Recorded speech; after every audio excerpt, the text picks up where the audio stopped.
ছোটবেলায় মূলত বাবা যেহেতু টেলিভিশন, সিনেমা এবং থিয়েটার তিনটের সঙ্গেই যুক্ত ছিলেন এবং এখনও আছেন।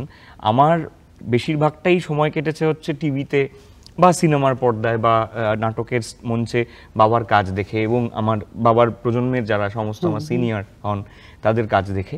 এবং আমি ছোট থেকেই ভীষণ কৌতূহলী ছিলাম এই বিষয়টায়। মানে আজকেও যে কারণে আমি এখানে আসার পর থেকে আমি দেখছি আলো ইত্যাদি সমস্তটাই আমায় এখনো ভীষণ রকমভাবে একইভাবে বলতে পারেন যে এইটা খুব কৌতূহলী করে তোলে, এবং আমি ভীষণ আগ্রহী এই পুরো ব্যাপারটার প্রতি। এই যে আলো, এই যে ক্যামেরা, এই যে আওয়াজ, এই সমস্তটার প্রতি আমার ভীষণ একটা টান আছে, প্যাশনটা। হ্যাঁ, এবং ছোট থেকেই মূল হচ্ছে প্রশ্ন, যে আমি এরকম প্রশ্ন করতাম বাবাকে যে কি করে হয় যে যখন আমি টেলিভিশনের পর্দায় দেখতে পাচ্ছি তোমাকে, সেই একই সময় তুমি বাড়িতে বসে আছো, এইটা ব্যাপারটা ঘটছে কি করে।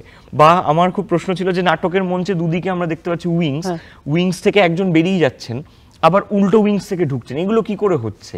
তো এই যে সমস্ত ভূগোলটা নিয়ে, এই বিজ্ঞানটা নিয়ে এবং এই সমস্তটা নিয়ে আমার প্রচুর প্রশ্ন, এবং সেই প্রশ্নগুলোর একটা একটা করে উত্তর আমার আগ্রহ দেখে বা আমার ইন্টারেস্ট দেখে আমার বাবা এবং আমার যারা সিনিয়ররা রয়েছেন, আমার মা, আমার ঠাকুমা, তাদেরও আর কি খুব ছিল যে ছোট থেকেই ওর এত আগ্রহ।